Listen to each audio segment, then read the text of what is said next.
Let us just begin by being involuted, turning within, bringing in the sounds of the piano, staying with the stillness of winter that is still with us.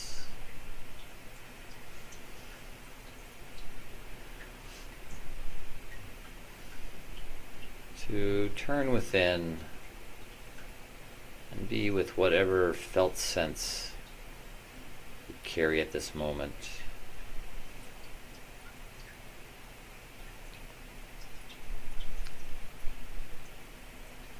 Just approaching that felt sense that's there, saying hello to it, going, hello, there you are. I see you, I feel you. No judgment, no criticism. Just observing that felt sense of the way you are at this moment.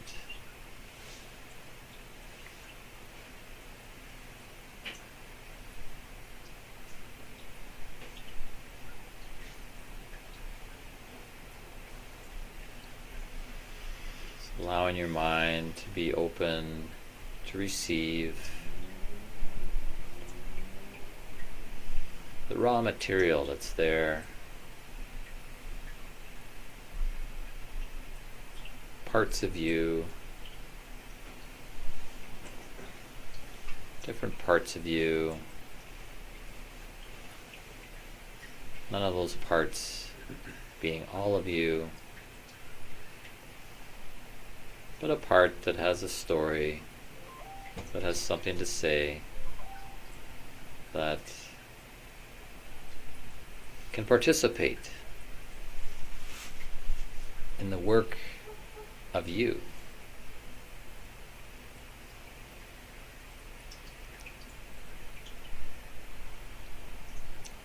Just saying hello and greeting all of that that's there, even in its unclear, fuzzy murkiness.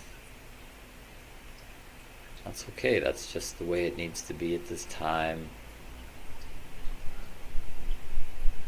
on this road of self-discovery and self-creation.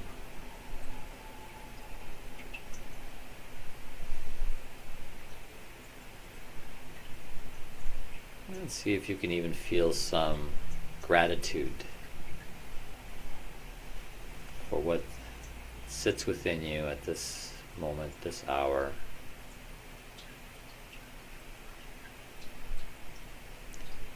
Knowing just how very real it is. It's very real,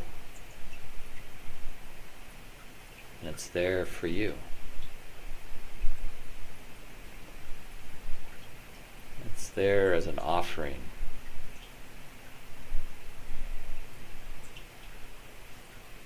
And this part of you that observes this raw material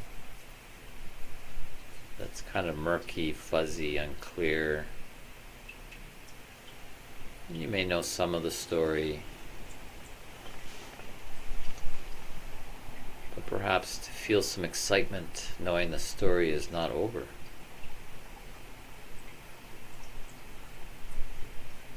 The story is still being written. The story is still on a journey.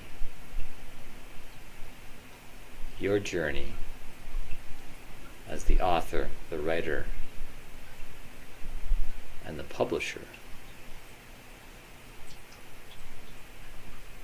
of your life story.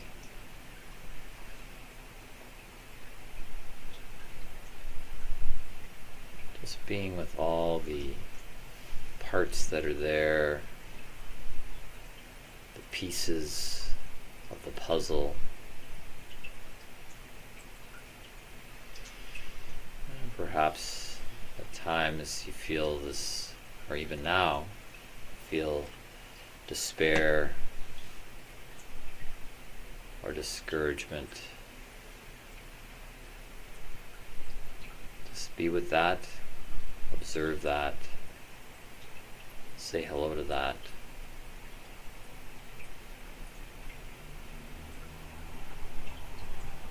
But perhaps there's some space in there for the excitement of knowing that the best is yet to come.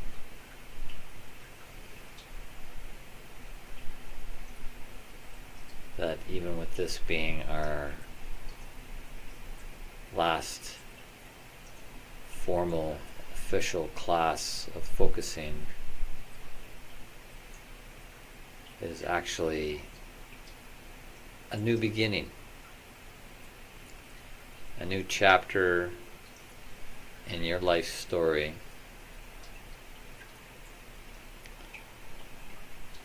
where the chapter begins with you with new tools, insights, power.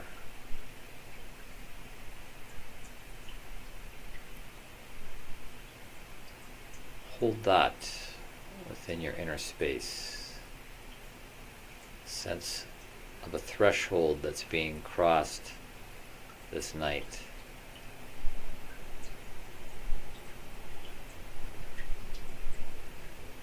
Setting you on your path as a different person than what you were at the beginning of this class.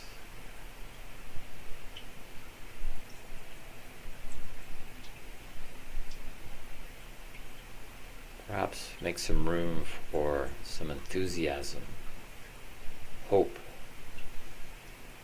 and sense of empowerment. Not disempowerment, but empowerment, knowing that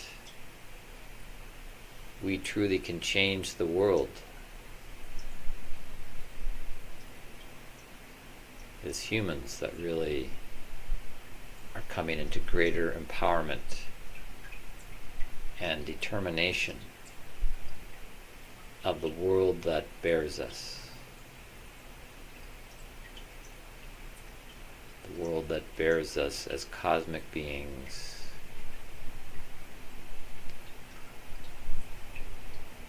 And that in that middle space, the in-between space, between the earth and the cosmos, we can hold the dyad space, the sacred dyad space, and we can change the world one dyad at a time.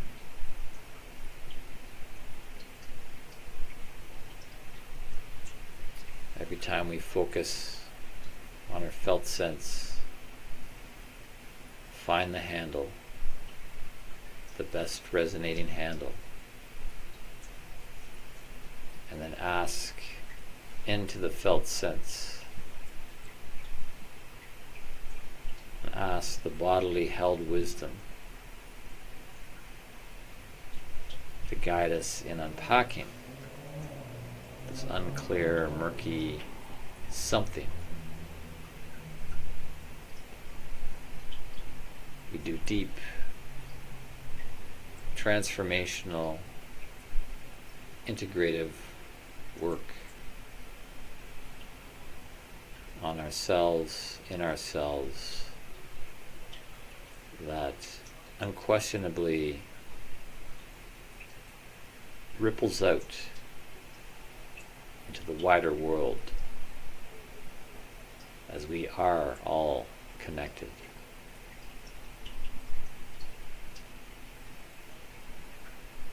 So know that there is something that you can do. There is something that you can be always doing. and staying connected to yourself. Felt sense you hold in yourself. How it is offering to you the raw material of self-creation.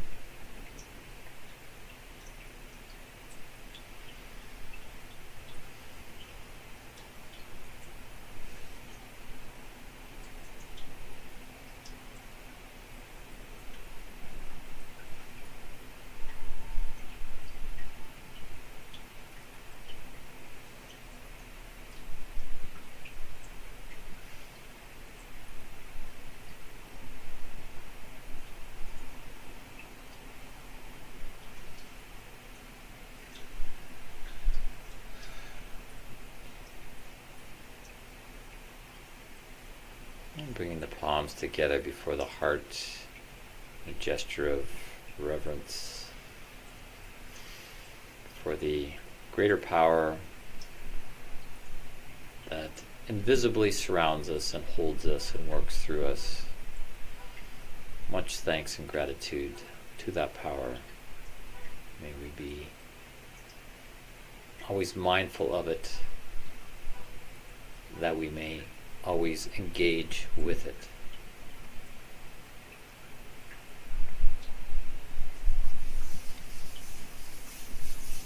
And as you're ready, bringing yourself back into the room awareness, room and Zoom awareness.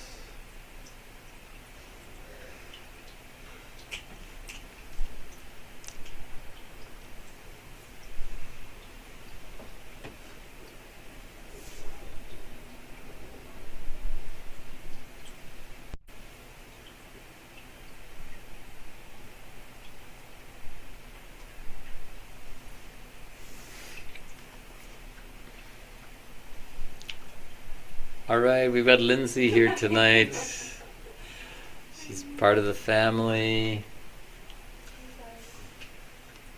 Lindsay is, First and last. the first and last, yes, the Alpha and the Omega. Good to have you here. You're definitely part of the Focusing family. And it's nice that you're here. We're missing some others. We're missing Vishal because he's turning 50, or just turned 50, or today's his birthday, something like that. So he's off to temple to practice his sadhana. So we send him love and good wishes. And of course, other people that have been with us on the journey. You may not have known it, but Jose, AT, and Quentin have been with us, but they've only been doing it through the videos, watching the videos. And of course, we had Calder here for a few weeks. Now he's down in Costa Rica with the Chocolate Groove community. And I think he's been also following with the videos. And we are missing Finn tonight, but yeah, in the Zoom here we've got Mario, who's going to have to leave in a little bit, but great that Mario's here, and Ray from Florida, Paige from Barrie, Dasha from Hamilton. Wow, so cosmopolitan and international. And here in the room, Julia, Michael from KW, Amir from down the street, we've got Adam from nearby, Mata, and Bruce, Lindsay, and myself. Delightful. So exciting that, we are committed to following through in this work. People pop around and bounce around a lot with things, but I feel really good about being able to hold space like this, which is in my home, has the warmth of the home, very close to the soul, and yet spreads out beyond this with many different connections to each of our hearts. And we are completing the 7-evening journey. Yes, nobody has died, nobody has blown off the planet. We are holding it together the best we can here. Even though things like that are happening elsewhere on the planet. And yeah, I actually want to take a moment to acknowledge that, because we're all feeling it. What's going on internationally. And we have a number of people in this class that are Iranian in origin and have family and friends over there. So it's a difficult time emotionally. It's a weight on all of our hearts because it isn't just Iranian centric. It's a global thing where many international powers are mobilizing and speaking up one way or another. And it's unfortunate that it really is, something that kind of comes down to a black and white situation, because it isn't really, it's not. What am I wanting to say? Well, I'll just share a thought that came into my head today on how generally religions don't start out being evil. That, nobody sets out to create a religion that's intentionally evil and meant to oppress and create division amongst humanity. It's usually something that starts within a certain region to support the people of the region, where, just naturally certain people rise up to be leaders, to be pastors, to be organizers, and generally, a good impulse. Religions did have a divine origin. They do have a divine origin, a divine spiritual impulse that gets them initiated. But it seems quite clear that over time, religion does become evil. That it turns into something evil. That it kind of overstays its welcome in a way and is not able to transform into to continue to meet the needs of people. And that's basically the way I see the situation, is that we have outdated paradigms, outdated mindsets, and then the evil force comes in and tries to galvanize or fix these mindsets as a way to imprison people and oppress people and to create division amongst people. And the irony of it all is that with these divisions, it's really just one evil force that's working through both of them. It's the same evil force working through different religious factions that wants to create these factions, these divisions, these conflicts that are absolutely destructive. And we don't need these things. We don't need these religions the way they were needed originally. And the reason I say that in the context of what we're doing here is because with focusing, it gives us the power to find our own way without an external support system to tell us what to do, to tell us what to think, to tell us what to wear, to tell us what to eat, to tell us what to do, when to do it, how to do it.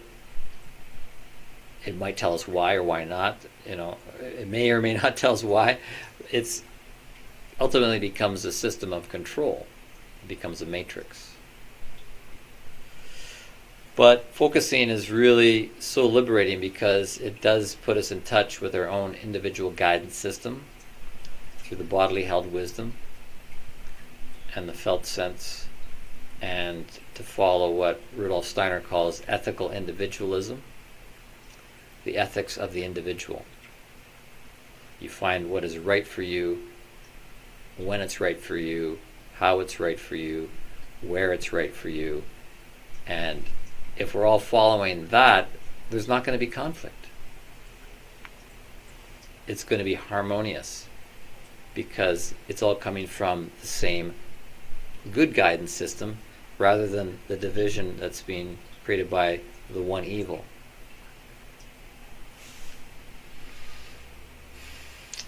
So we have power, and we should be celebrating tonight as a new chapter in all of our lives,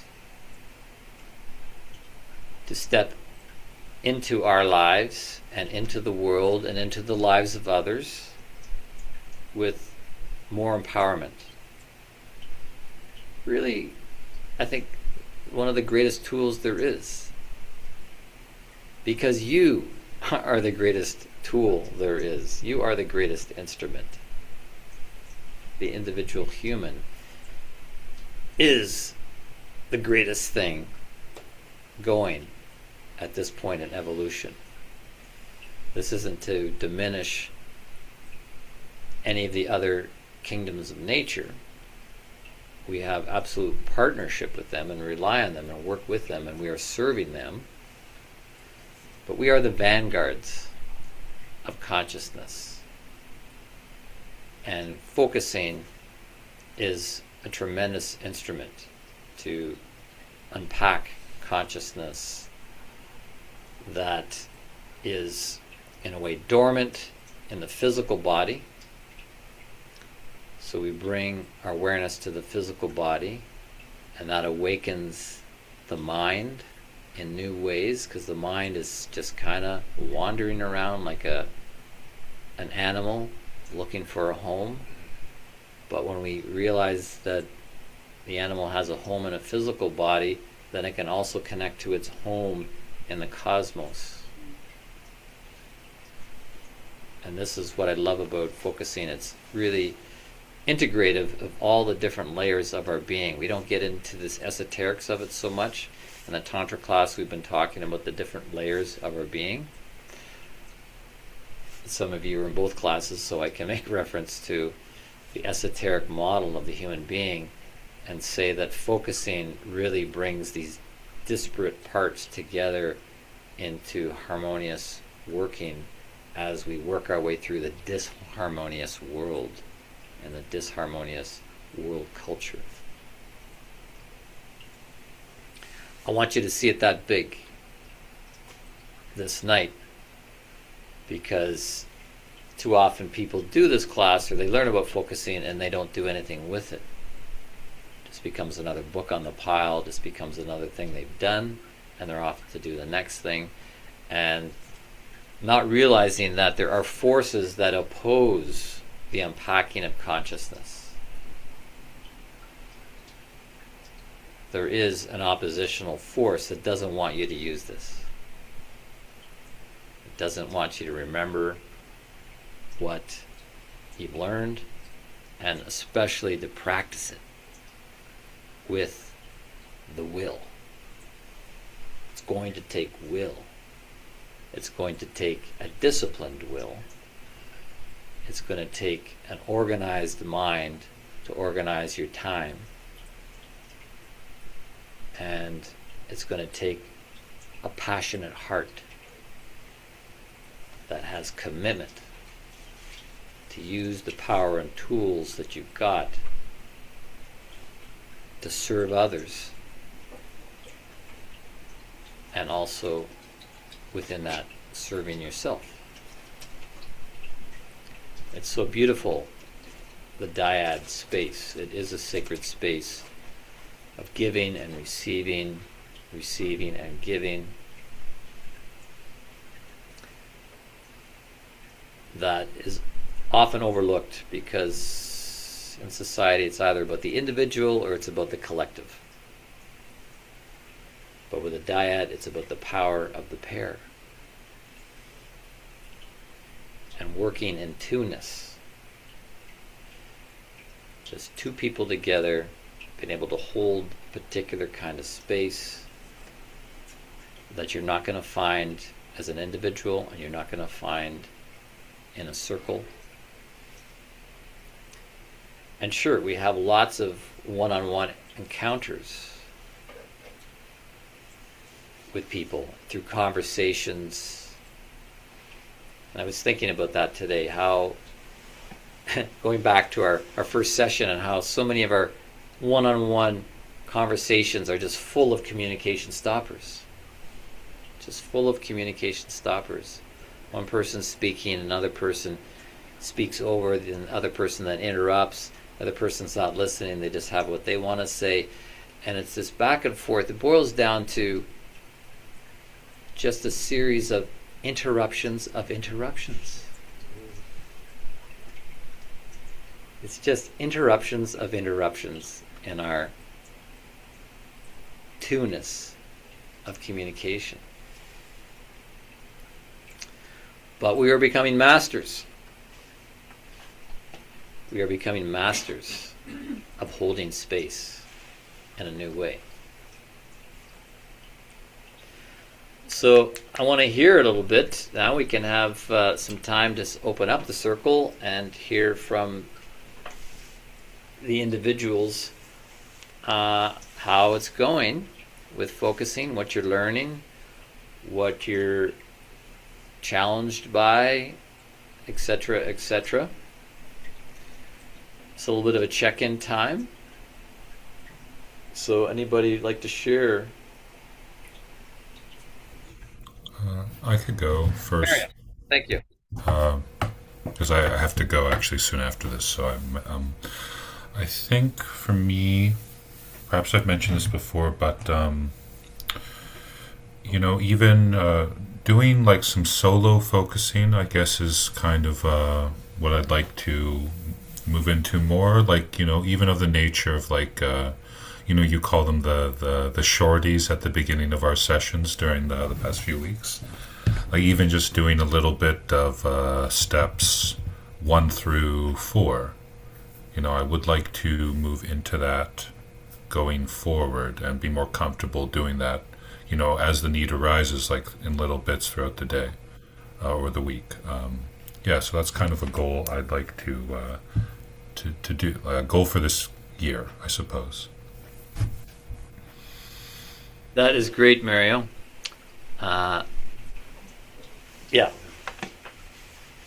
we haven't talked a lot about the shorty, but that's really important so that people don't think that it's just about, oh, I need to book 2 hours or half a day or whatever, to do a swap.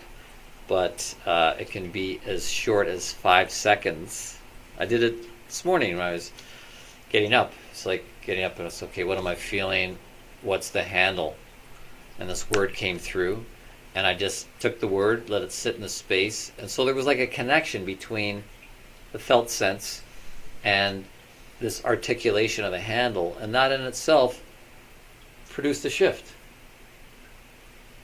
It gave me something to carry with consciousness. It's okay, that's the handle. All right, what's that about? And even that creates an infusion in your inner space that brings about change.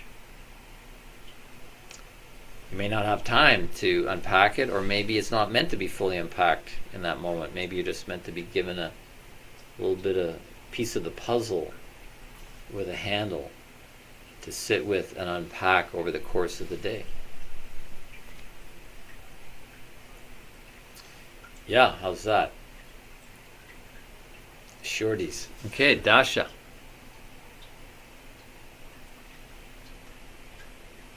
I think actually this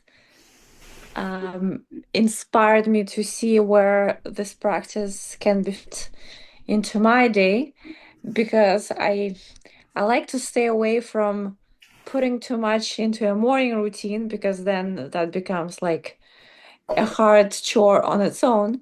But as some of you may remember from the boot camp, I have I have several alarms throughout the day that make me stop and ask myself, how am I feeling physically? How am I feeling mentally? And if something is not completely amazing, what can I do right now and right this moment to effect an instantaneous improvement of my either physical or mental state? So I think this just what Mario was sharing about the shorties and what you were, Jesse, were talking about the 5 second check-in. I think that made me realize that these my alarmed check-ins are perfect places to integrate a quick self-focusing. Yeah. Mm-hmm. No, that's great, Dasha. Setting the alarm is definitely a technique here where you can be prompting yourself, reminding yourself uh, to bring your mind back to your body, because so much of what we're doing in our days is the mind going beyond the body into the world, and that's maybe I was going to say that setting an alarm is a good way to um, and train yourself to be doing it. Develop a habit. Yeah. Develop a habit, and then get to the point where maybe you don't need the alarm, and it's just a habit that's done Yeah. spontaneously. Like, you're getting up to go out of the house, you cross the threshold, and you step out, and it's like, okay, what's the felt sense? Moments like that, just like 5 seconds, what's the felt sense as you step out the door and you receive a handle?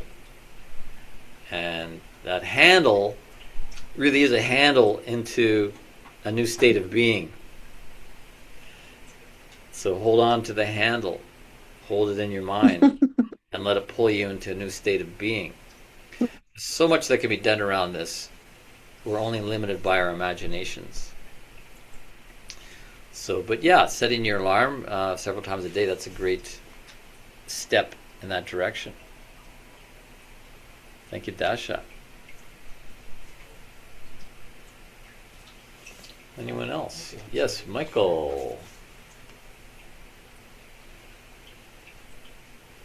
Yeah, two things are feeling exciting. Actually, in the intro meditation there, the feeling, I'm thinking of Dasha here too, like it was nice to find that the most prominent felt sense was one of like excitement.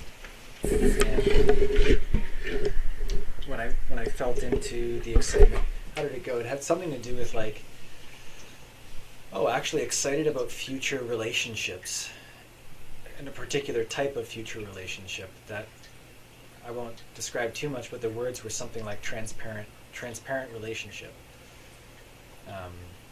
And as I also started thinking about the Oscope class and manifestations of karma, it started to get me really excited about focusing.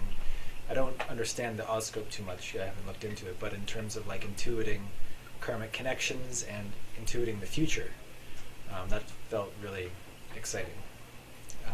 Mm-hmm. Thank you for that little plug. Yeah. I'm I thought of it that way too. I'm getting very excited about it too. And I guess in a related sense, at least related to transparent relationship, I've been finding focusing really, or the being more in a disposition of noticing felt senses.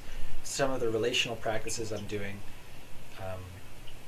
being able to notice when there are shifts happening in the other person or in the dynamic, and trusting that more, and speaking like, oh, what just happened there? And like I feel like I didn't, what can often, for me, I often feel like some kind of discomfort or agitation, or I feel bothered, or some kind of antipathy towards the other person or towards what's going on. And my story usually is like, oh, I'm just like this. Why am I like this? Why am I such a grouch? But the more that I'm exploring, actually voicing these felt senses, the more I'm discovering that there's actually signal in the felt sense, and that a lot of the time, something the other person is doing is actually eliciting this felt sense in me. And when I share it, they're like, oh yeah, like they're appreciative of my kind of being, my sensing something that's actually off for them. Mm. Now I don't wish that it was agitation or something that felt so negative or like an attack on them, but nonetheless discovering that my felt senses in connection with people aren't always just my own projections. They're actually a signal of what is actually going on for both of us, or in the space between us, or just them. Right, because the dyad is a triad. You know, it is Yeah. You are connecting with each other on a higher level. Mm-hmm. And so getting to share both of our felt senses in as it's happening, we're sharing in that the third much of the time. So it's been really great discovering and shifting bringing the felt sense into more of the we space, and verbalizing it. Nice. Yeah, and that was one of the points made in the reading this week too. You know, to pay attention to your own felt sense when you're facilitating the other person, Yeah. because you'll get guidance on what's happening. Thank you, Michael.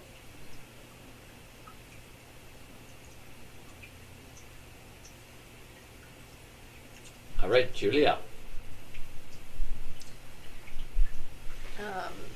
Yeah, I just wanted to share that so last week in class, Bruce and I had a focusing session, and since then, after we both had a shift in the session, we both resolved at least part of the situation that we were focusing on last week. So that was I got a message from Bruce saying that, so I was like, yay, me too, homie. Nice encouragement. Nice encouragement. Yes, and that I've been doing shorties with myself, just kind of automatically a little bit, like when I'm checking in or thinking about something or how I feel, it's taking more of the form of focus. It's like less thinking, more sensing. When I'm checking in with myself, and then I would actually come out of it and be like, oh, you were actually doing like a little inventory and going in. So it's just more structured, so I like that. And also, I like what you said about gathering the felt sense of the day, like walking out and doing that, because I do that all the time, and then focusing is making that even more like an automatic thing, or I'm noticing more things, because I walk outside and usually I can tell what kind of energy is out there that day, like based on certain things and my own felt sense. But sometimes, the way the wind is blowing, the way people are speaking to each other, and the way the traffic is that day, those are just the physical signs of how the energy is that day outside. So it's like picking up on those, but also just the feeling in the wind, the felt sense around it, it helps me prepare for the day of how it's going to be. Might still have to go out on the chaotic transit, but I know the transit is going to be chaotic, so you can just have some inner zen. Yeah, and it's a great way to overcome the chaos and the fragmentation of the world. The world is chaotic and fragmented.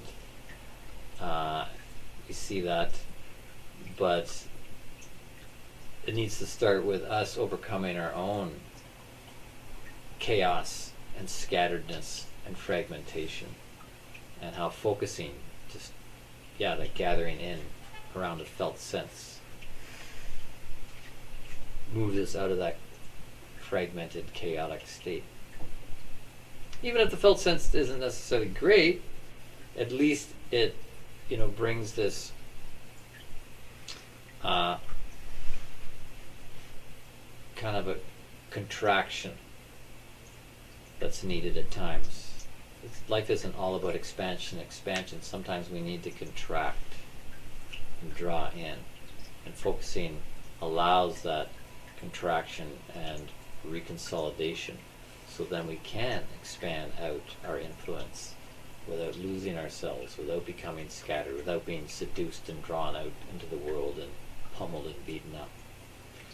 This is the sort of power we need to exercise.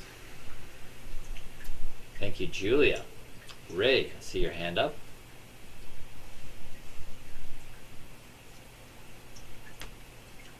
This is such a powerful. Oh, am I unmuted? Okay. This is such a powerful evening. It feels like already with just the way you had us drop in and like really grasp the power of what we're doing and the potential of it. It's just, yeah, I'm really feeling that. But I wanted to share also about my like experience with focusing, like getting, I seem to get perturbed a lot in my nervous system by other nervous systems that come into my space because I live in a place where for a long time it's been like really quiet and not a lot going on, which also isn't great. I like to interact. So, but that now I've had like a lot of interaction coming and like different needs and different people. And it's just like people are going to be who they are and like things are going to arise in that. But what I kind of recognized was that the focusing kind of helps me attain that non-judgmental state. Like I feel like it's helping me to build towards the non-judgmental state that's talked about in How to Know Higher Worlds. Because if there's something going on in somebody where I'm feeling an antipathy towards them or whatever, by going inside of myself and dealing with where that's resonant and what the root of that resonance is, you know, and dealing with it on my side of the street, like you were saying, then the charge can drop away from that, and I can make clean and clear no's. My no's or my boundaries can be clean and clear. They don't have to be, I don't have to make that person wrong or tell a story about what they're doing or whatever. It's because I'm slowly releasing these charges around these triggers or you know, these felt senses inside of me where something's screaming inside of me like help, like this feels awful. Like what's going on? So then I just like, you know, turn in and check in like, well, what is it really about and where are the roots of that? And yeah, I could really see the power in that. Because that's always been a thing. Like I don't want to hurt anybody, but by having like a me that isn't just into them, whatever they need. And so, yeah, it's just, I really see so much potential for growth and for coming to that very important part, that very important state of objectivity, like objective discernment instead of reactive condemnation or yeah. Or that was like a lot of rambling, but I appreciate listening. I hope I was somewhat concise. No, I was following along. Okay, great. Yeah. Okay, that's great. So you're finished? Yeah. Yeah. Well, on that note, you know, the objectivity is really an interesting point. Let me get myself back on camera here. I don't know what I hit, but okay, show self view.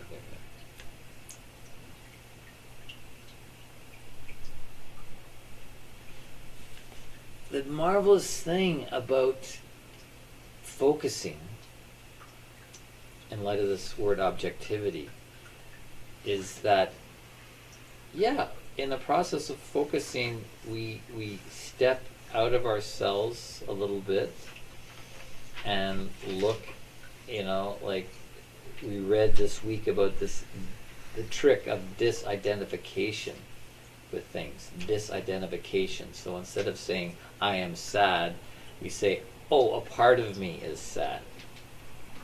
And we disidentify a little bit and get a bit more objectivity and see, oh, okay, this sadness is also in there with this other part that's happy. this other part that's quizzical, etc., etc. So we're developing objectivity, which is the scientific mind, right? Science is all about objectivity. But at the same time, we're working with our subjective experience.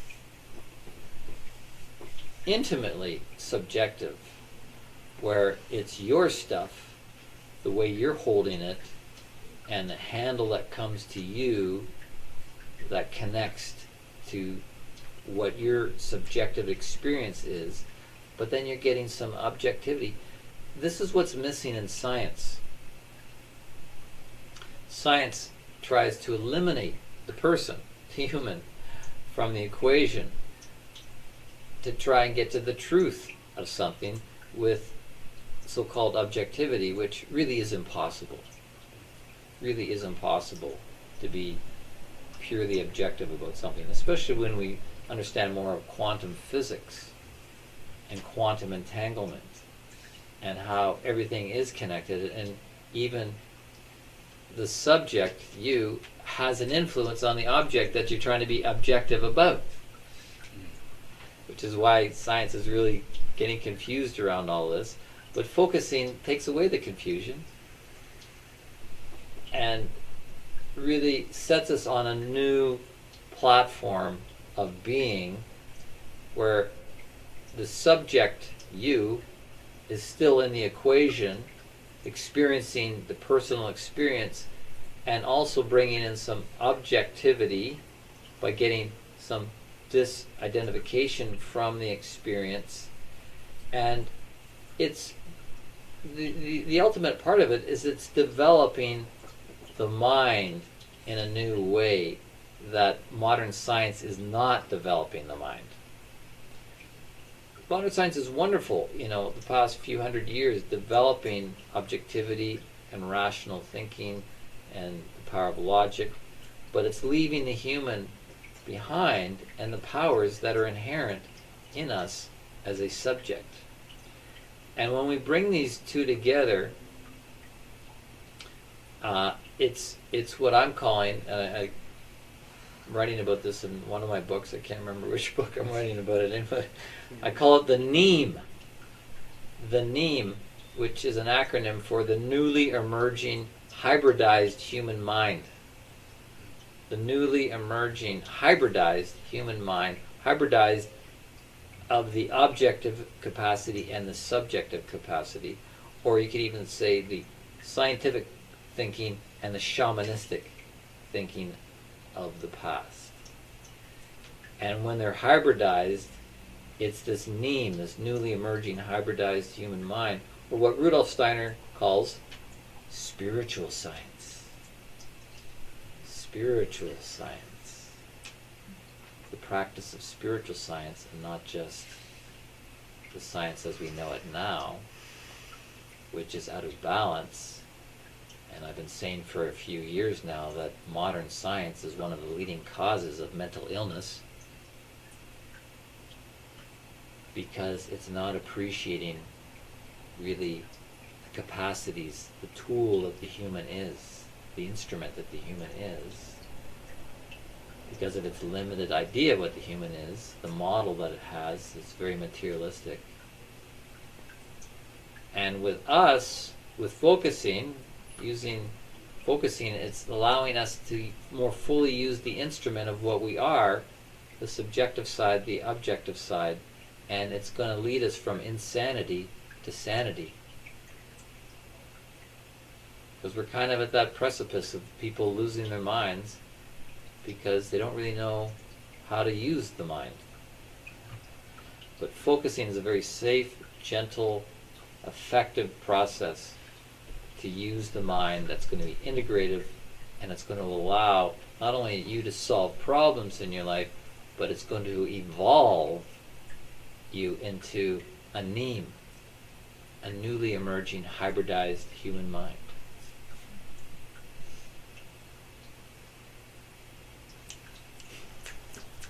Yeah, for yourselves, not just for me.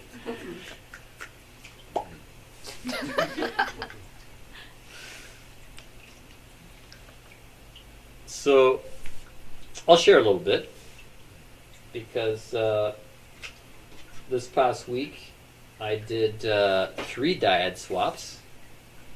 I did one with Mata, I did one with Adam, I did one with Masa.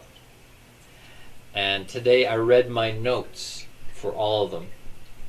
And I highly encourage that you keep a file of your notes for your dyads, the notes that pertain to you, and review them.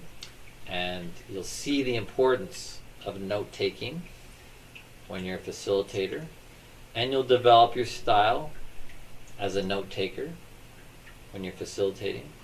And you might even improve your handwriting as a note taker. I don't have the greatest handwriting, and I've done a lot of handwriting, but and it seems like people are doing less and less and less handwriting. So it's a bit of a lost art, but it's a beautiful thing. It's a very healthy and healing thing to write. Just find your own style. Try to make it as clear as possible. Bullet points, keywords, things that the focuser can go back and follow the breadcrumb trail. Follow the breadcrumb trail of that focusing session, but it's also part of the larger trail of their life. And yeah, it was great reviewing the notes from the 3 sessions I had this week. It reminded me of some very profound stuff. And I'll just reflect on one of them at this moment because it illustrates a way in which focusing can be used that's very creative, very fun, and very insightful. Because on Friday night, I went and saw a play. I went and saw the musical called And Juliet. And Juliet, playing at the Royal Alex. Loved it. Very entertaining, lots of music and dancing and a great storyline. Very empowering messages. And stories are an ancient tradition that are as old as humanity. The telling of stories, the absorbing of stories, the absorbing of a plot line.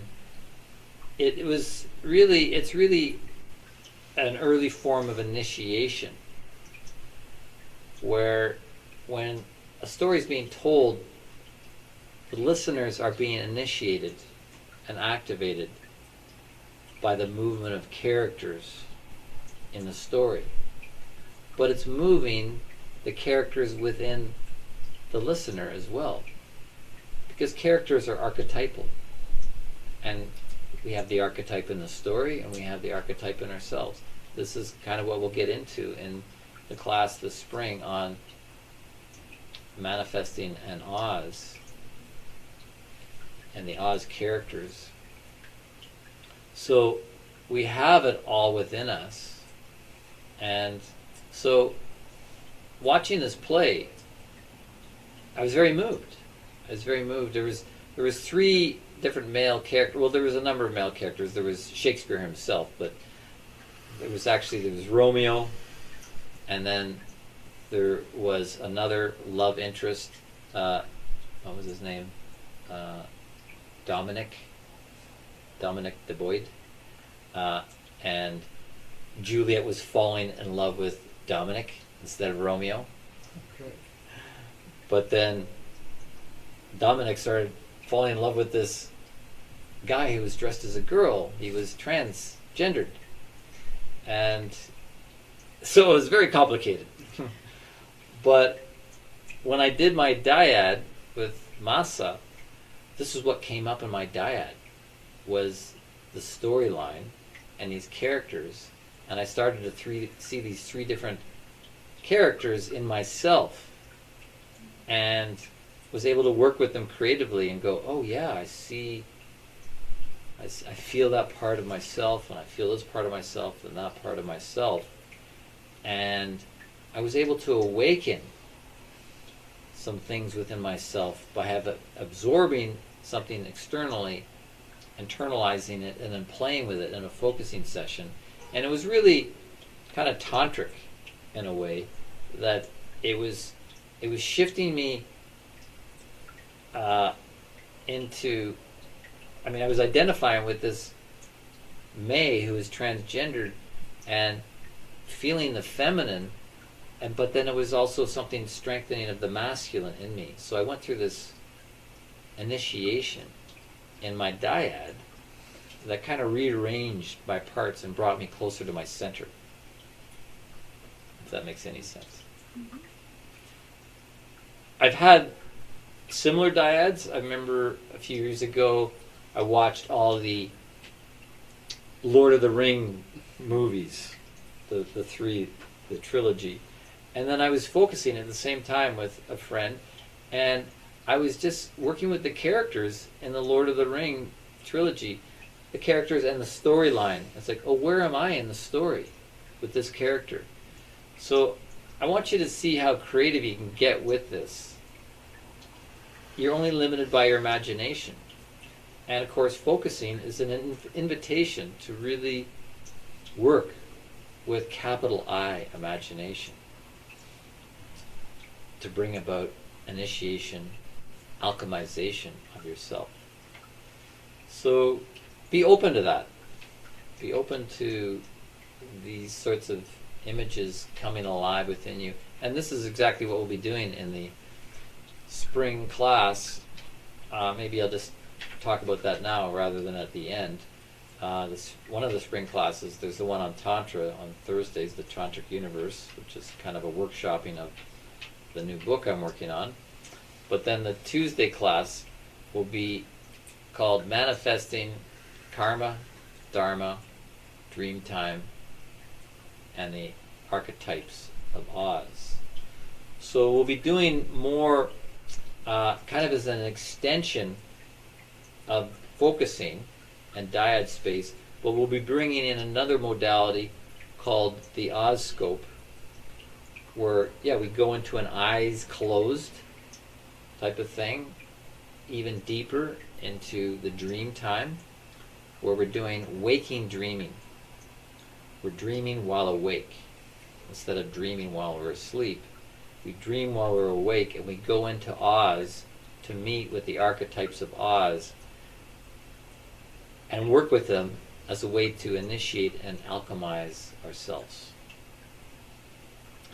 So just wanted to give that as a little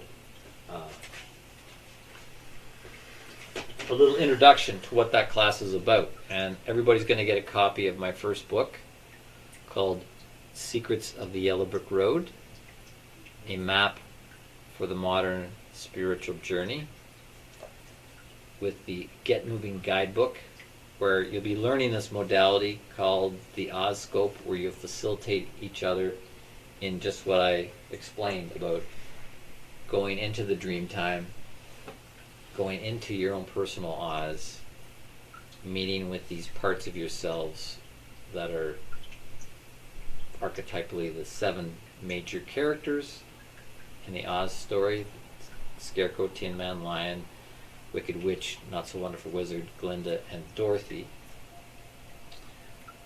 And finding out where you are on the Yellow Brick Road. Because we're all somewhere on the Yellow Brick Road. It's the archetypal journey of meeting the Wicked Witch that tries to disempower us, or the Not So Wonderful Wizard who deceives us. But we have to follow, the guidance of the higher self, Glinda. And so this builds very nicely on focusing, connecting with the felt sense as a guide along the Yellow Brick Road, and having these meetings of ourself, not only in the realm of Oz, but we're meeting ourselves through the outer world as well. And this is the beauty of this class, is it starts to show how what we're manifesting externally in our outer world, which we call Kansas, is really a mirror of what is going on internally in our personal Oz. And instead of trying to change Kansas, because we can't control other people, we can't control the world, but we can work with ourselves. We have control over ourselves. Change that, and that will change what we manifest outwardly. And the more that each of us does that, the more we'll find we come into harmonious, co-creative working. Yeah. Any questions about that? Yeah. So there you've got it. That's going to be starting on April 7th, Tuesday, and running for another 7 Tuesdays. So kind of like a continuation of this. The other book that we'll be working with is a book by Rudolf Steiner called Manifestations of Karma. So we're going to get into the whole subject of what is karma, what is dharma, because that all plays into what we manifest. Okay. What I should do, because I do want to have you guys practicing a dyad again before the night is over, is to just address the reading from this week. Let's just take a little breather. You can stand and do a Shakti shake if you want to.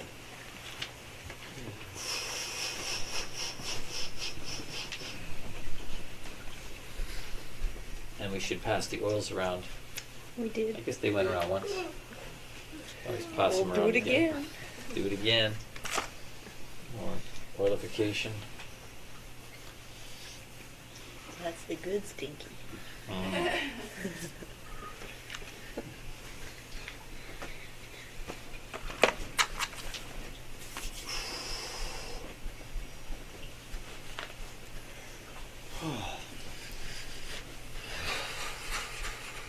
I ask a question before going forward? Yes, please, Mata. So we were talking about objectivity and not being attached to like how powerful it is. But then another question that comes to my mind is what practices can we do to be able to be better at holding space for ourselves if we want to do focusing with ourselves? Just like to do a shorty on your own for yourself? A practice to do it or like prepare for it? Yeah, just like what kind of thing, what kind of perspective practices can strengthen this inner power to be able to at the same time hold a space for ourselves and then go through something. Yeah, that's a great question. How to hold the space for yourself and go through it. Because it does take, extra skill to facilitate yourself while focusing. And actually we get into that in these chapters we're looking at tonight. For one thing, she talks about the scan, doing a scan, leading yourself through a scan, or leading another person through a scan of things. And then also questions, having set questions to ask yourself. Because the mind's all over the place, but if you have a set question to say, okay, what's my felt sense in this moment? Or what would it feel like to feel better right now? Or what's between me and feeling fine? These sorts of questions become like handholds to keep pulling yourself forward so you just don't drift off and lose the thread, right? That's what you're asking, how to maintain that. So yeah, the scan is one thing, set questions is another. Also, you could set an alarm. I do that with the Rukshow. I set it for 5 minutes, so if I drift off, the alarm goes and it's like, oh, I started drifting off. Come back to the thread. got to use all the tools we can, because the mind is like a wily dog, just roaming about, sniffing about. It wants its own way a lot of the time.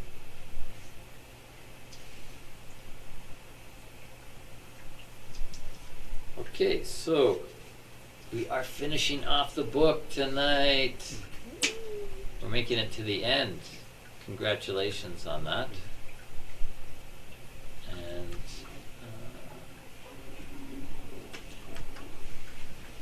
yeah, chapter 10, chapter 11. Really dealing with the question of therapists, using focusing as a therapist. So chapter 10 is called Especially for Therapists. But a lot of this pertains to all of us as facilitators, because we're in that position as a facilitator. We're not therapists, but we're sitting in that chair holding space for someone who's focusing. So this chapter 10, there's like 15 different sections, so I'm just going to hit on a few of them that seem relevant. Hopefully you had a chance to read it, and maybe you'll even take time to reread it.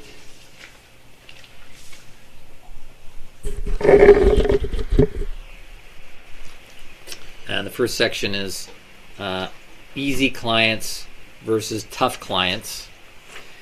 And yeah, what makes a tough client? Why are some people tough? And she says it's basically because they're not in touch with the source of change. They're tough because they're not in touch with the source of change. And what is the source of change? She says the body as sensed in the present moment. The body as sensed in the present moment will be the fuel, the source, drive to bring about change, because otherwise two problems arise. She said, first of all, people get stuck in their head intellectualizing and analyzing. They're not in touch with the source of change, which is their body as sensed in the present moment. The other problem making someone a tough client is they're just caught in a cycle of repetitive emotion. Caught in a cycle of repetitive emotion. And this can really happen in therapy, where people go to therapy for a session and they think, well, I'm just going to go back into that emotion again and stew in it again, like I did last week and the week before. And because they're not using focusing, they're really kind of galvanizing this cycle of repetitive emotion. So the next section is really about making the process you-centric. Really? It has to be you at the center as the client. You know, the therapist has to make the session client or you-centric rather than about them. And that's part of the problem with conventional therapy, is the therapist is more centered on their knowledge, their expertise, and what they have to say. And there's not enough focus on the focuser. So she gives some suggestions for a therapist, some questions that you could ask that keeps it you-centric. And how was that for you? How was that for you? So you really put the ball into the client's court. What was your reaction to that? What was your reaction to that? You're really inviting the person to listen to themselves. How did you feel when that happened? Yeah, it's really making it centered on the client. Or the therapist could say, I'm imagining that you might have felt really sad about that. Would sad be the right word? Would sad be the right word? And you're really inviting the person to check in with themselves rather than the therapist saying, oh yeah, you're sad. You know, you're dealing with grief. You're dealing with grief, that's all. No, this is not helpful. It's not focusing. Third section, it's about being present-centric. Present-centric. So the client doesn't come in and necessarily talk about what happened last week and what they were feeling back then. It's really about expressing the present feeling in that moment, in the therapist's room, then and there. This is what a therapist can do. The fourth one is being body-centric. Of course, we're repeating that over and over again, but that's really the heart of focusing. And when you're body-centric, you're going to be more present-centric. And you're going to be more you-centric. Part 5 is the listening, and how listening can be done badly or it can be done well. And just what I want to repeat, or not repeat, but bring up is when listening and mirroring, it's very helpful to try and match the emotion and intensity of what the person has said. To match them emotionally and in the intensity when you're mirroring back. It's really bringing up that power of empathy, where you're really feeling what the other person's feeling, and they know it because they can hear it in your voice. And I had that experience with Adam when he was facilitating me on the weekend. It was great. It was a great point of learning, really, for him, but also reminded me of this important point of matching a person's emotion and intensity, because he was doing a really good job at practicing mirroring. You know, I was saying a lot and he was saying a lot back, and you know, he was practicing and doing a good job at that. But sometimes, you know, it was a lot that I had to listen to, and sometimes I was waiting for him to finish because I already had something in the pipe. I already had another drop in the pipe ready to come out, but he was mirroring. But then later on, when he was mirroring, he made a sound. He just made a sound that really matched the intensity and emotion I was feeling at that moment when I was saying something. And it was kind of like and that's all I needed. That's all I needed, was that somebody there was getting me.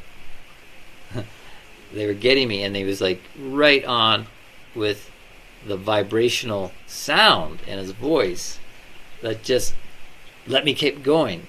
Like, okay, next drop in the pipe, ready to come out. So when listening, you know, listening can be done well or can be done badly.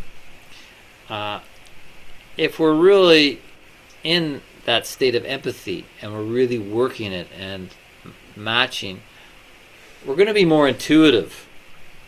Because right now he was doing it a bit mechanically. He's going, okay, I've got the notes, I wrote it down, now I'm going to read it back. Next piece, read it back. You know, that's not going to be as efficacious. When we're really matching, the intensity and emotion will be more empathic and will be more intuitive. All right. The next section is called listening for the edge of experience. Listening for the edge of experience. What that means, and that's actually an expression that Eugene Genlin used, listening at the edge of experience, where you don't really know what's beyond the edge. The person has their experience, but they don't know where this experience is leading. They don't know what's in the unconscious. And they're kind of at the edge, but they want to look over the edge. They want to see what's down there. And so a person is at that edge of experience when they're groping for words. And we should allow that. We should allow space for that. We should allow silence for that, where a person is groping to express something versus what Ann Weiser Cornell here says, versus using pop psychology jargon. You know, instead of falling into pop psychology jargon, for example, a person might go, "Oh, I know what it is. I'm just in denial. Oh, I know what it is. I just need to surrender. Oh, I know what it is. I'm resisting." This is pop psychology jargon that people just kind of throw up because they think they know what it is, but they don't really know what it is, and they haven't gone to the edge of experience and to the unknown. So rather than as a focuser or as a facilitator, going for the pop psychology concepts, allowing this groping. And I learned something very powerful in my 20s when I was doing this training. It's called lip flapping. But you don't. You're not really sure what you're going to say. You're not really sure what you're trying to bring up into your mind. So you're lip flapping. But the lip flapping is good. That the brain is working, but it's allowing kind of a space of not quite sure. You're groping for words, and you're going to allow that space for a new idea to come forth, rather than slapping pop psychology concept on it. So this is really powerful. There's a lot of powerful stuff here in this chapter. All right. The next section, appreciating your client's no. Appreciate it when a client or, whoever you're facilitating goes, "No, that mirroring was not accurate. That word you used doesn't resonate with me. No, I don't think you're really getting me." It's okay. Appreciate that. If a person says that, you know that they're getting closer to the target. They're getting closer to the truth by saying, "No, that doesn't fit. No, thank you very much, but that idea doesn't work for me." It means they're sensing what resonates and what doesn't resonate. That's great.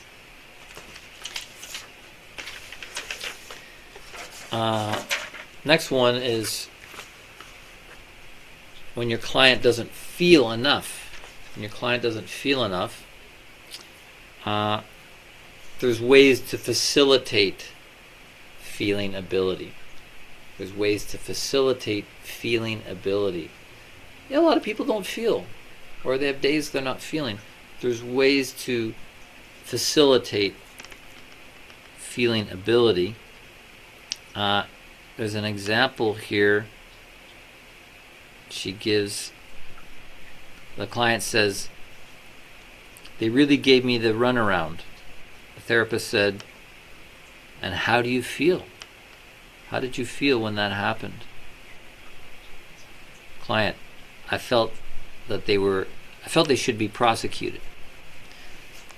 So she facilitated some feeling. He felt they should be prosecuted. That's a feeling. There's some fire, some anger in that.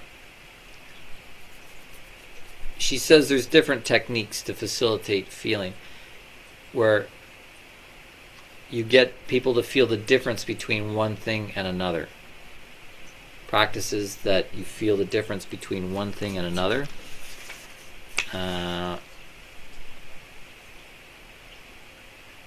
Yeah, so you can read that and figure that out, but that'll facilitate feeling ability. The other technique is to practice feeling something positive. Maybe people don't feel because there's too much negative stuff to feel, and they've shut down their feeling ability. So to reawaken it, practices feeling something that's positive. Next section, clients that feel too much. Some people have the opposite problem. They feel too much, and this can actually interfere with the focusing process. There's just so much feeling going on that there's too much emotion going on that the person can't get in touch with the felt sense that's underneath it. And she uses the example, she says it's like there's music being played too loud. Music's being played too loud, you can't actually hear it. You can't hear the different parts, you can't really follow the melody because it's just too loud. And that's the same when people have too much feeling, too much emotion going on in the space. And one of the ways to help with that is this thing called disidentification. Get a little bit of disidentification with the emotion. So instead of saying, I am sad, a part of me is sad. A part of me is sad. That part is sad. But not all parts of me are sad. That part is sad. And that can turn down the volume on the emotion somewhat. It brings up the observer part. The observer part stands stronger in the space, and it helps turn things down without muting or dampening the feeling. It just makes it so it's not overwhelming the space. Okay. And then the next one is this thing she calls attunement. I won't look at that, but it's a practice you can use to help get in touch with the felt sense. It's like a script that could be read to a client. The next section is facilitating an attitude of gentleness. An attitude of gentleness versus harshness. Because, if there's harshness, like an example of that, a person might go, oh, this is a stupid way to feel. I wish my anger would just go away. I'm such an inarticulate person. That's harshness. That's harshness, and it's not going to allow access to the felt sense, the subtle felt sense. So again, it requires this disidentification with the harsh part, and just say, oh, okay, a part of you feels that you're inarticulate. And that invites some gentleness that will lead to more intuition. We need more intuition.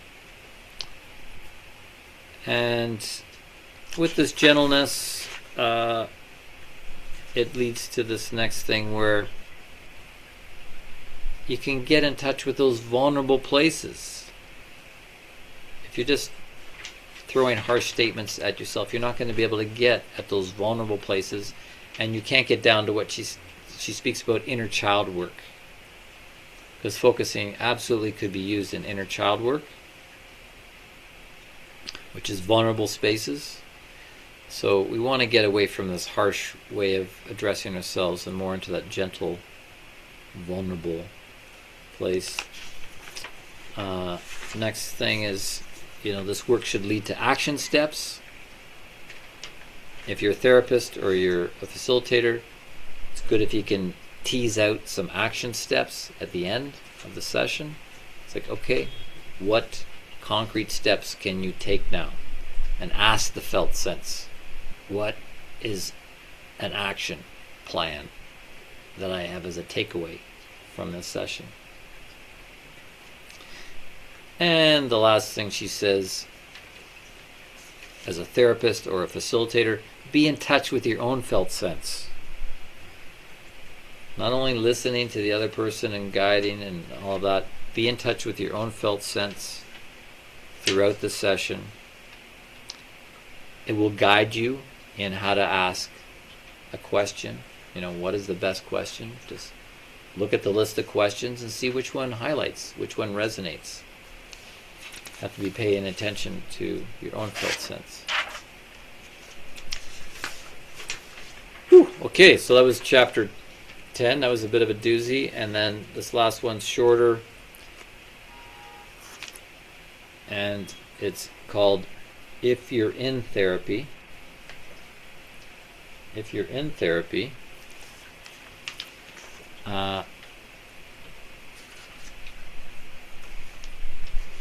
use focusing. Your therapist may not ever have heard of focusing or use focusing, but you can still use your therapy session to employ focusing to get at those fuzzy places. When you're working with a therapist, don't be in a hurry. Don't be on their agenda, trying to satisfy them, to get an answer. Give yourself time to be in that fuzzy place so you can get at that something that's beyond the edge of experience, because when you do that, you're going to hit those veins of gold, as she puts it. You're going to find those veins of gold that are waiting there in the shadow mind of you. And this can be done without the therapist knowing what focusing is. But then she goes on to say how to train your therapist. Train your therapist. Introduce them to focusing. And yeah, there's going to be some suggestions here on what you can ask your therapist to do. First of all, how you start a session with a therapist. Who speaks first? The therapist speaks first. They kind of control the agenda of it. If you speak first, then you can determine the direction. When you start the session, do you talk about what you're feeling right now, or about what happened since the last session? If you talk about the felt sense right then and there, you're going to be focusing. If you're just going to be reporting about what happened since the last session, it's just a report from the head, point by point by point. Or are you going to talk about something your therapist brings up? Again, they're controlling the agenda if it's just satisfying what they bring up. So how you start a session is important. Next point is times of quiet. What was that? You sneezed? Yeah. Bless you. Small animal. Any opportunity to do, yeah, it was like a small. We learned the blessing mudra. Blessings, right? Blessings. Blessings. You can ask your therapist for more times of quiet.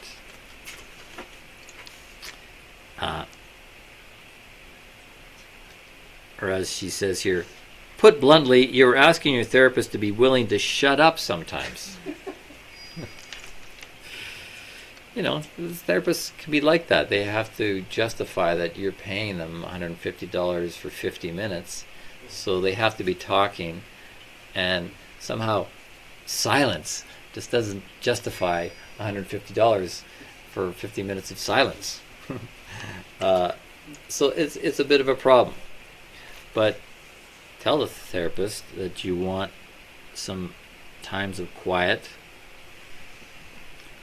So there's time for this felt sense to form. There's time for the felt sense to form, because it takes a while for a felt sense to form in your awareness. It's not necessarily instantaneously there, but given some silence, it's like, okay, it's clear, gets clear, gets clear. It's coming to the surface. Then you get the handle. Then you can ask, and then you can receive. So you need times of quiet. Or when you get confused or unclear,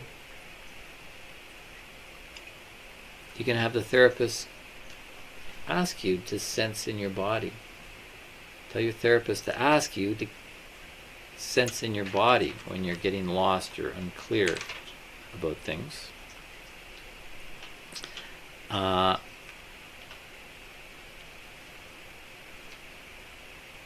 Next point is feeling free to say, no, that's not quite right. We already talked about that. You can say to your therapist, no, that doesn't sound right to me. That doesn't resonate. That doesn't land. And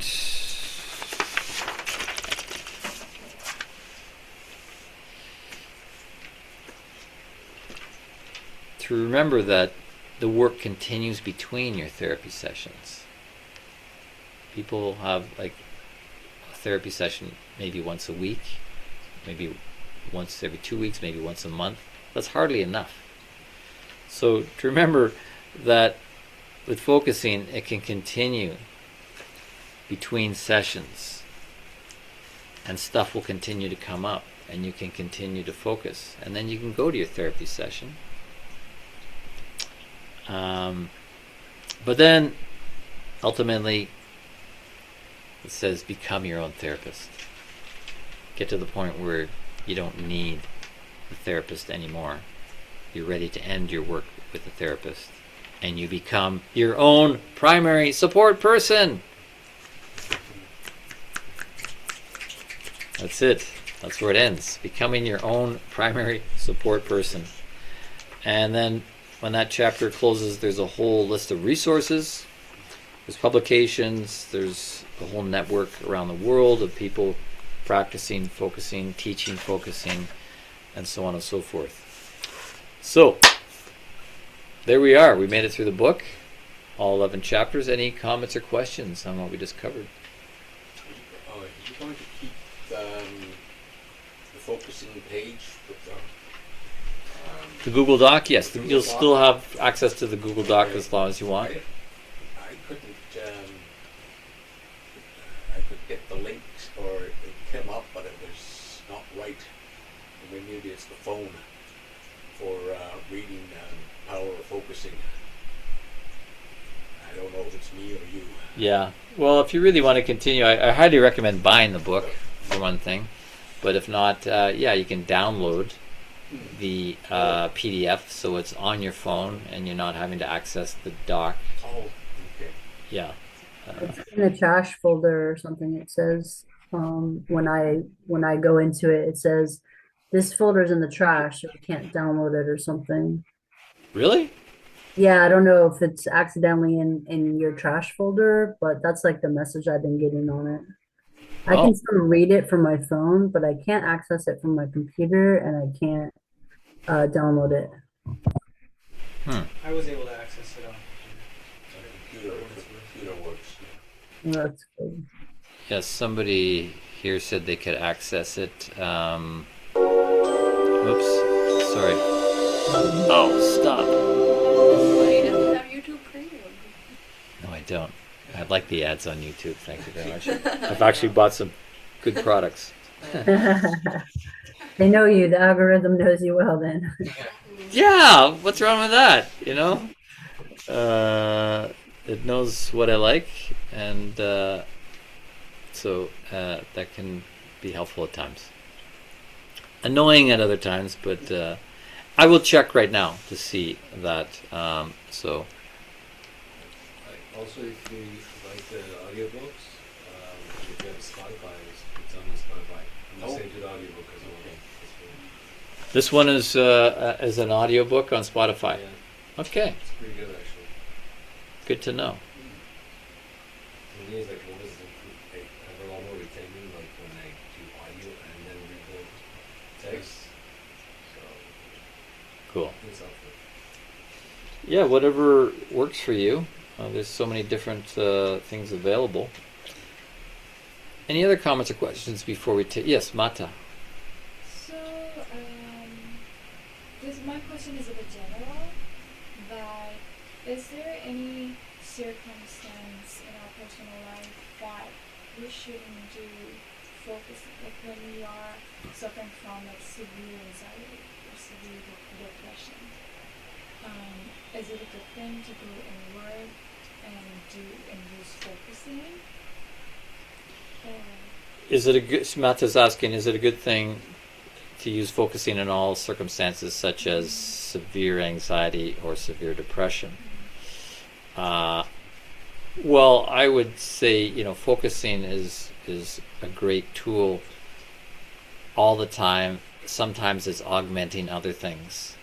If a person's clinically depressed, they may need other support. But I would think very favorably that in the long term, focusing could do a lot for people that are dealing with heavy stuff, PSTD, depression, anxiety, all these things.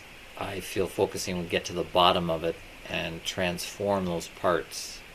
But it would need to be well held by someone who is skilled at holding space and helping a person move through heavy, deep stuff. Because if you're just trying to do it on your own or with somebody who's not skilled, it's a bit like splashing around in the water and just kind of potentially causing more turmoil and not succinctly alchemizing it.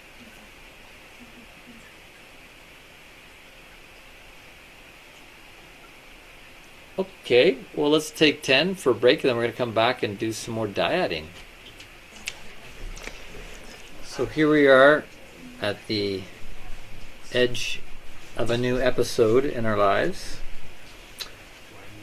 Let's just take these closing moments to hear either some of the fruit from what just took place in these dyad swaps, comments, questions, observations, or if you want to say anything just as a closing comment for this class, you can take this time to do that as well.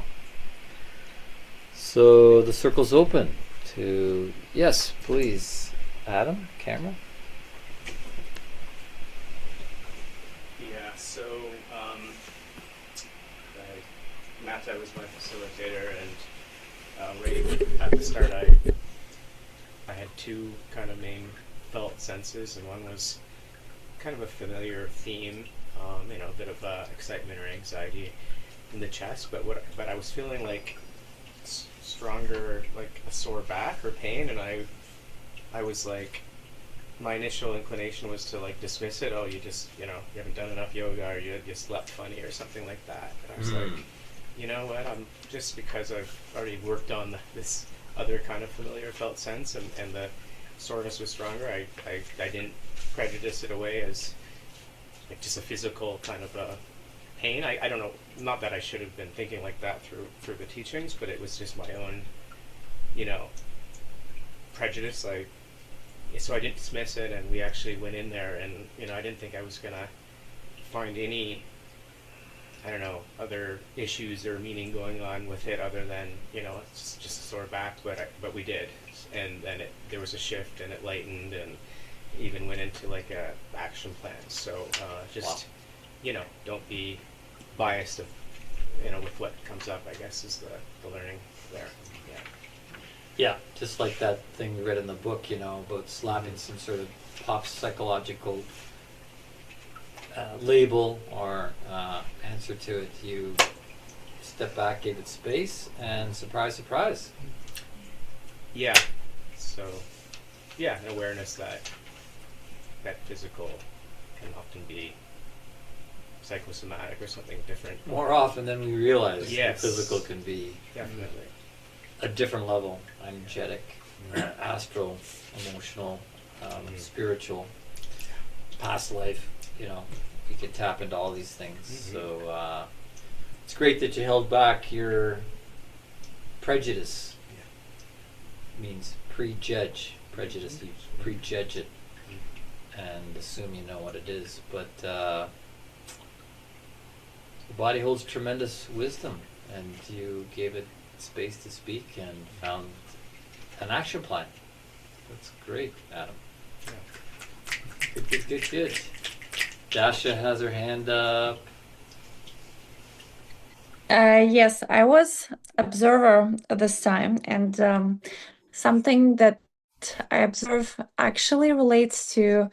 So I always like to say that we kind of need to have an instruction for ourselves. So like the awareness of the body and mind results, the greater awareness results in the knowledge of how it's okay to be treated for me and how it's not okay to be treated. And I thought about it in the context of watching Ray and Paige do the focusing, and at some point Ray was like, I hope you don't mind if I share, but it's she was like, no, this is not the right question. I need to be asked a different question. And they continued until the right question was asked, and that felt exactly right for Ray. And I thought that this is a great practice to kind of like calibrate and search this best possible something that would resonate with the felt sense or handle and whatnot, or the need at the time. So that goes back to this instruction to myself that we are developing to really be able to hear right away what is it that I need exactly in this moment, and to calibrate until that exact thing is found. Yes, thank you, Dasha. That's great. This is where focusing has its most challenging part, is step 5. One could say the quest for the right question. The right question, well, in the story of Parsifal and the search for the Holy Grail, it was when he asked the right question that the Grail Castle opened to him, and he was able to have a vision of the Holy Grail. So, yes, the quest for the right question.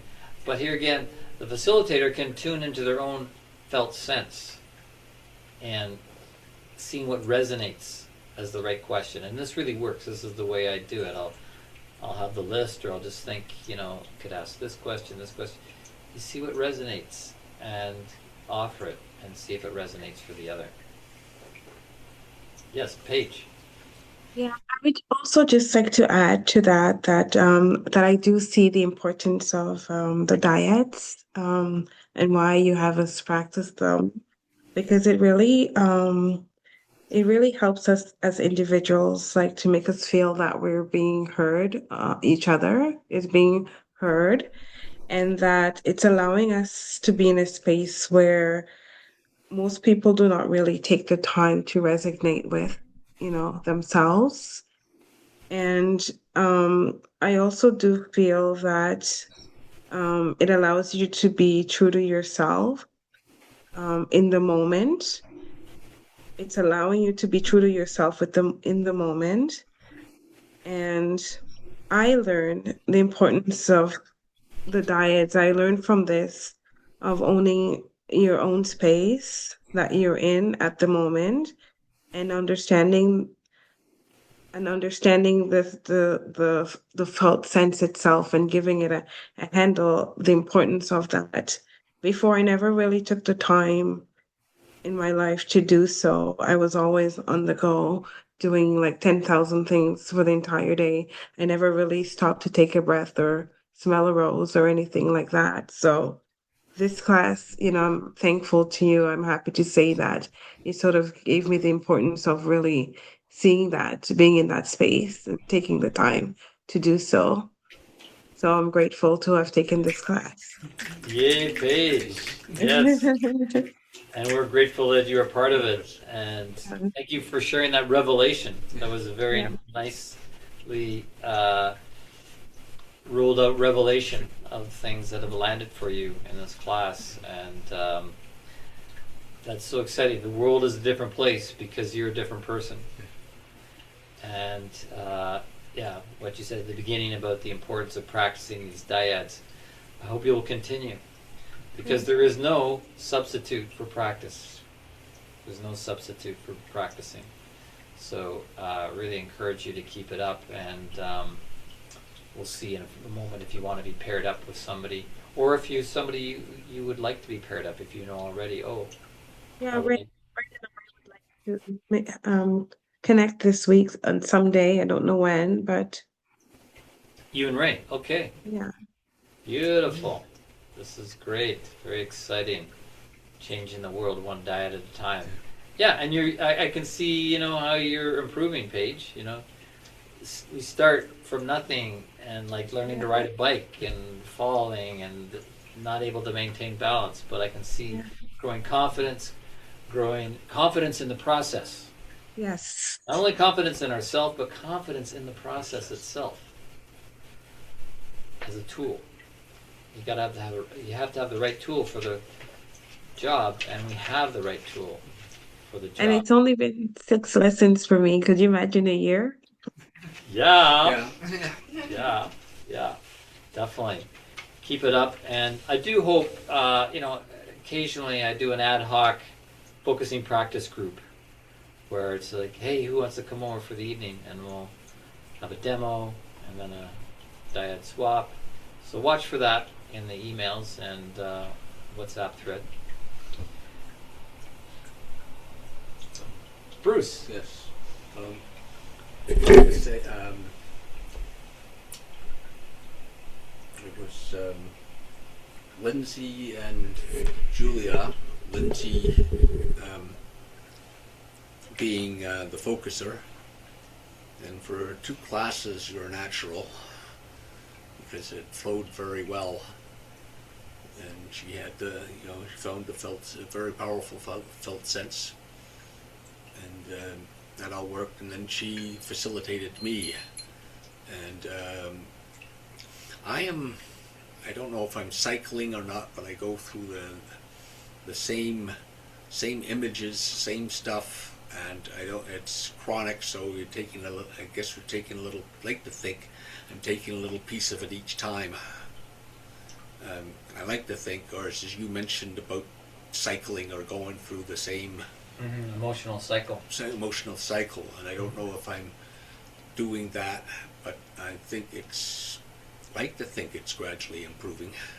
Well, it's entirely possible that people go over the same road a few times, but just being persistent will, Persistence, sometimes it needs to just be gradual and gentle, baby steps. But right. As you say, this is not the end.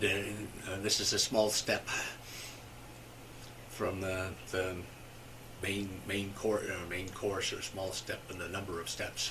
Yeah. Like you're saying. Yeah. No, and she did great facilitating for me. All right. Yeah. Lindsay and Bruce. I have to give, thank you.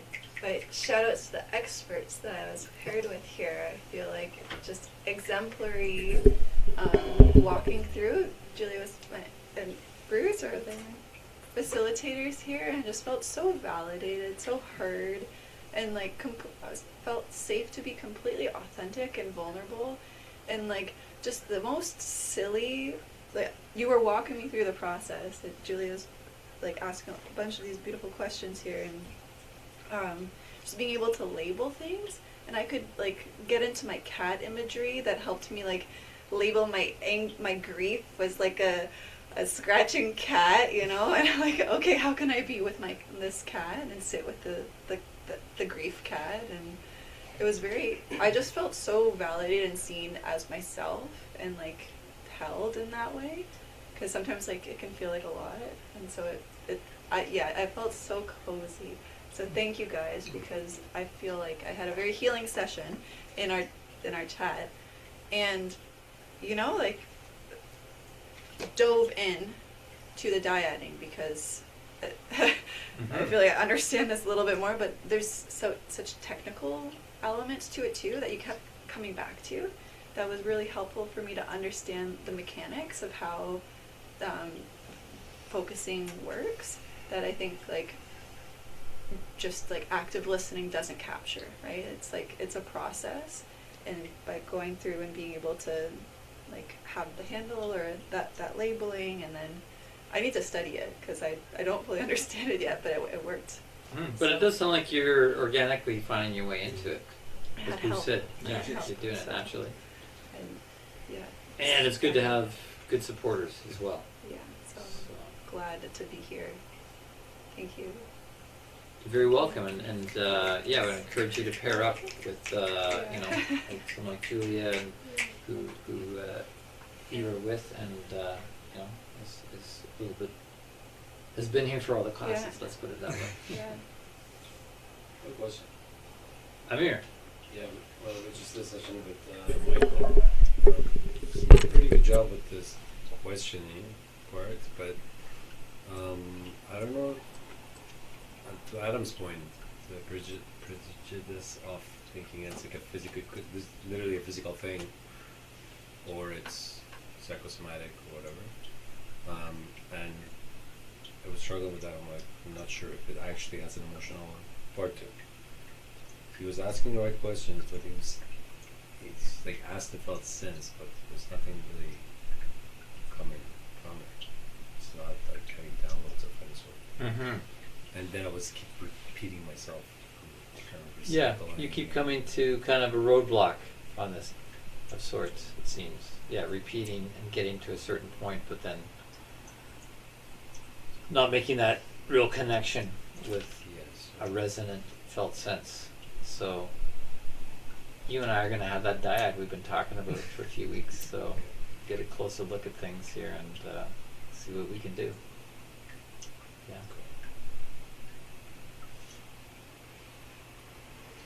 Okay, well, we have reached our time, and it has been really, really wonderful going through this with you. I've been a participant as well, and have felt my own growth taking place through studying, teaching, dyading. So I'm thrilled with this and plan to keep focusing alive in this neck of the woods. I'll be doing another focusing class next year, which you're welcome to repeat, get a booster shot, and bring some friends along.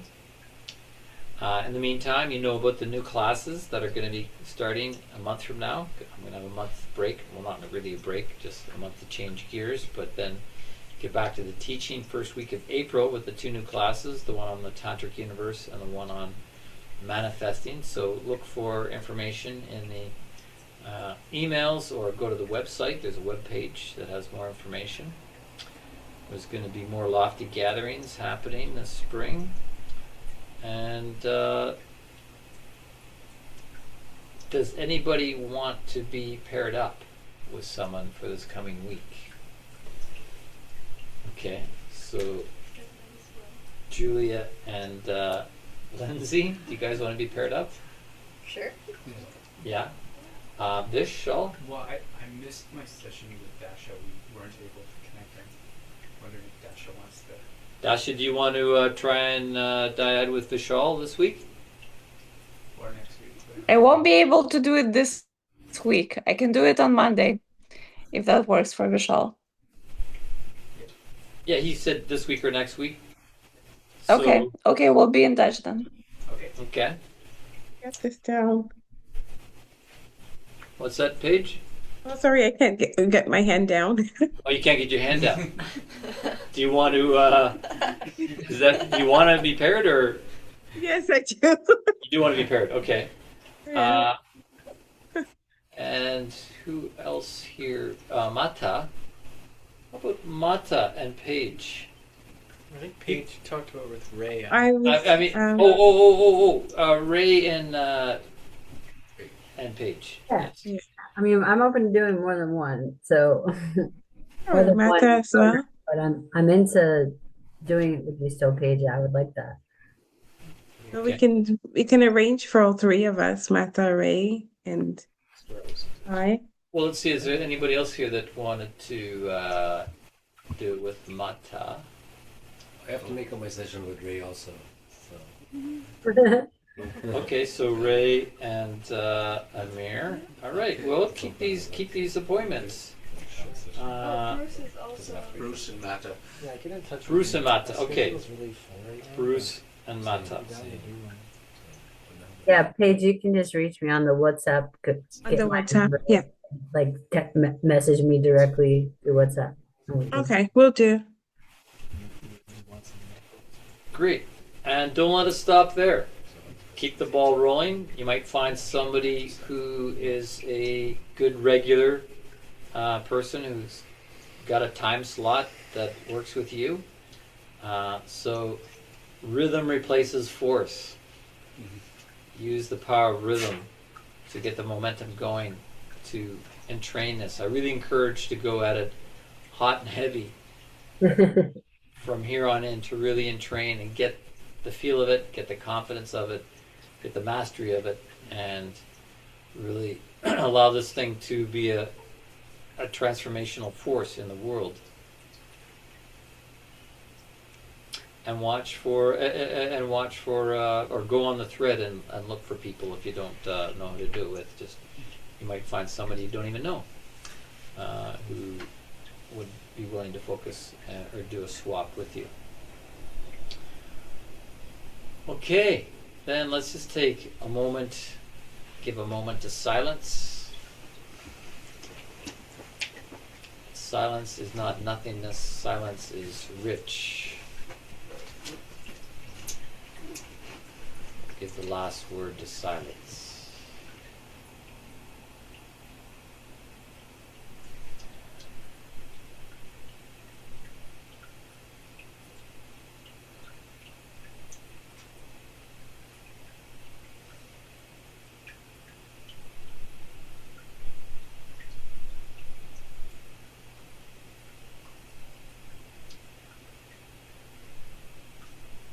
And we can once again bring our hands together before the heart, mudra of reverence, just a moment to thank the powers that be, that guide us, that serve us, that work in and through us. Thank you so much for your presence in our lives and for the honor it is to serve.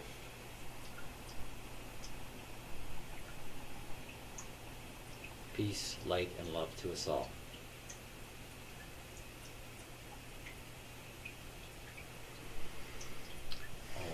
Amen.